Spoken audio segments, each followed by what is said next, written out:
भारत के दो सर्व प्रमुख प्रतीक चिन्ह सिंह चतुर्मुख और अशोक चक्र मगध से ही निकल कर आए हैं और बिहार 2000 वर्ष पूर्व मगध के नाम से ही जाना जाता था।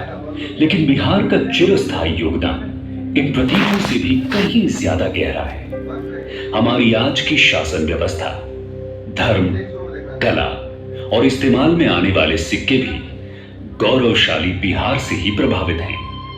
इस संग्रहालय की इतिहास दीर्घा ए में हमारे पूर्वजों की कहानी है, जिन्होंने लगभग 4 लाख वर्ष पहले गंगा के उपजाऊ तटों पर अपने जीवन की शुरुआत शिकारी एवं संग्राहक के रूप में की थी। फिर धीरे धीरे उन्होंने खुद को अपने पर्यावरण और भौगोलिक परिवेश के अनुकूल ढाल लिया। उन्होंने चित्रकारी के जरिए अपने दैनिक जीवन को अभिव्यक्त भी किया, जिसे हम आज भी कैमूर की पहाड़ियों में देख सकते हैं। रोजमर्रा की जिंदगी में खुद को बचाए रखने की कोशिशों ने बेहतर सोच की परंपरा को जन्म दिया। इसी क्रम में बिहार में कई दार्शनिक आंदोलनों और विचारकों का आगमन हुआ।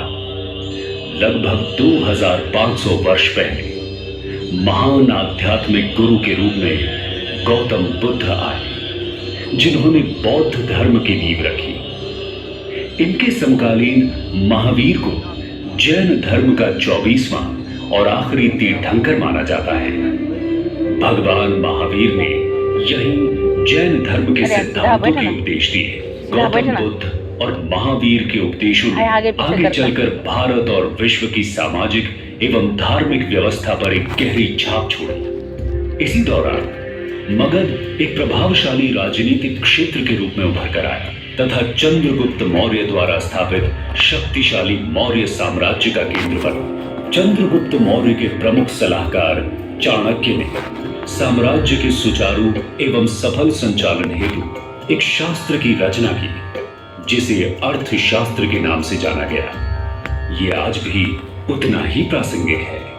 सुव्यवस्थित मौर्य शासन तथा संरक्षण में विविध कलाओं का विकास हुआ, जिसमें टेराकोटा शिल्प भी एक है। इस कला का उल्लेख संस्कृत नाटक मृच्छकटिकम यानी मिट्टी की छोटी गाड़ी में मिलता है। कलाकार पत्थरों के काम में भी माहिर थे, जिसका प्रमाण दीदारगंज की सुप्रसिद्ध यक्षी प्रतिमा है।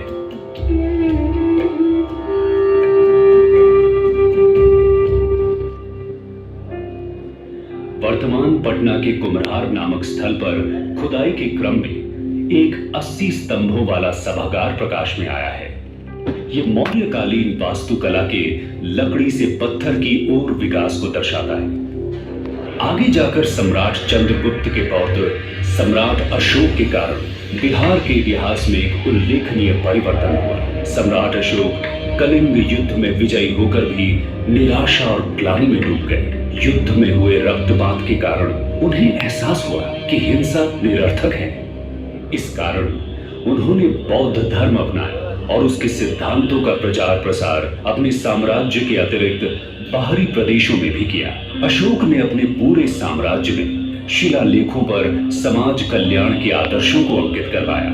बराबर पहाड़ियों की गुफाओं में पाए गए शिलालेख अशोक द्वारा जैन धर्म तथा अन्य छोटे समुदायों जैसे आजीविक को दिए गए संरक्षण को प्रदर्शित करते हैं। इतिहास दीर्घा बी हमें गुप्त शासन के 300 वर्षों की यात्रा की ओर ले जाती है, जिसे भारतीय इतिहास के स्वर्णिम युग के नाम से भी जाना जाता है। इस काल में बिहार में कला, साहित्य और विज्ञान के क्षेत्र में काफी विकास हुआ। गणितज्ञ और खगोल शास्त्री आर्यभट्ट ने आर्यभट्टीय की रचना की। इस रचना ने अब तक कई पीढ़ियों के खगोलविदों और गणितज्ञों पर गहरा प्रभाव डाला। गुप्त काल में ही बिहार के प्राचीनतम एवं अब तक जीवंत मुंडेश्वरी मंदिर का भी निर्माण हुआ। गुप्त वंश के शासकों ने बिहार को एक शैक्षणिक केंद्र बनाया। उन्होंने ही नालंदा, विक्रमशिला, उदंतपुरी